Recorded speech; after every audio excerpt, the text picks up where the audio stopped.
लगातार वर्षा हो रही है। कई जगहों से धान की नर्सरी के गलने की शिकायतें आ रही हैं। इसमें धान की खेती अच्छी हो, इसके लिए आपके सुझाव की आवश्यकता है। आपने सही कहा कि वर्षा लगातार हो रही है और अभी भी जो मौसम विभाग से जो जानकारियां मिल रही हैं उसमें इस बात के संकेत स्पष्ट आ रहे हैं कि वर्षा भी लगातार होगी। और वर्षा लगातार ही नहीं होगी बल्कि वर्षा की जो प्रचुरता है वो भी ज़्यादा होगी, यानी कि खेतों में जल जमाव ज़्यादा होगा। और निश्चित रूप से इसका असर हमारे नर्सरी वाले खेतों पर भी पड़ रहा है। खास करके जहाँ पर नर्सरी थोड़े निचले इलाके में है वहाँ पर तो ज़्यादा इस तरह की समस्या है। और लगातार पानी लगने से हमारे खेतों में पौधों की संख्या में कमी हो रही है, वो गल रहे हैं। इसमें दो बातों की मैं सलाह देना चाहूँगा। सबसे पहली बात यह है कि आप नर्सरी को निकाल लें जहाँ तक हो सके, और किसी वैसे खेत में जहाँ पर कि आपके ऊंची जमीन हो थोड़ी, जहाँ जल निकास की थोड़ी संभावना हो, वहाँ पर इसको तुरंत लगा दीजिए और वहाँ पे इसको कम से कम 15-20 दिनों के लिए छोड़ दीजिए।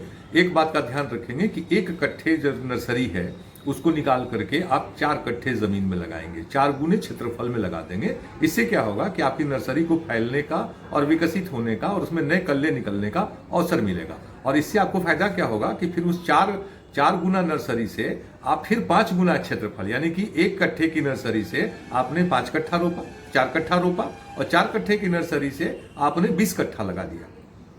ये आपके लिए बहुत फायदेमंद होगा। तो ये तरीका एक है जिसको कि आप कर सकते हैं। जहां पर थोड़ी बहुत पानी के जो मात्रा है वो कम है और जड़ों के पास केवल पानी लग रहा है, वहां पर क्या करें कि अगर आपने पोटास नहीं डाला है तो आप अपने नर्सरी वाले प्लॉट में कम से कम प्रति 100 वर्ग मीटर 750 ग्राम से लेकर के 800 ग्राम पोटास खाद का प्रयोग निश्चित रूप से कर दीजिए। नंबर 2, आप अपने नर्सरी वाले प्लॉट में अगर हो सकता है तो थोड़ा सा डीएपी का भी फिर से उपरिवेशन कर दीजिए, कम से कम आधा किलो 100 वर्ग मीटर में। इससे क्या होगा कि पौधों में ताकत आ जाएगी तो उनमें गलने की जो प्रवृत्ति है वो कम हो जाएगी।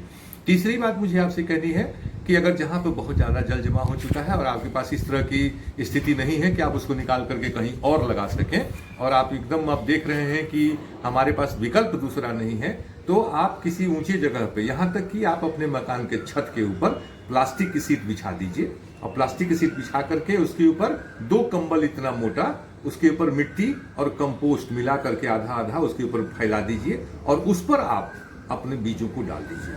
और बीज को डालना है तो 20 वर्ग मीटर में कम से कम 3 से 4 किलो बीज आप डाल सकते हैं। और ये बीज जो है आपको 18 दिनों के अंदर में तैयार हो जाते हैं और तब तक मौसम में थोड़ी अनुकूलता आ जाएगी तो फिर आप उन पौधों को इस तरह से आप लगा सकते हैं। ऊपर वाला जो विधि हमने आपको बताया वो बहुत आसान तरीका है और बहुत सारे लोग इस तरीके से अपने छतों पर भी इस तरह की विपरीत परिस्थिति में पौधा लगा लेते हैं। या कोई फिर आपका पक्का फर्श हो जहां पर कि खलिहान लगाते हैं और अगर वो ऊंचा है तो वहां पर भी आप इस तरह से आप अपने बीजों को तैयार कर सकते हैं। और ये बीज बहुत अच्छे होते हैं, बहुत मजबूत बीज होते हैं, कहीं उनको कोई दिक्कत नहीं है।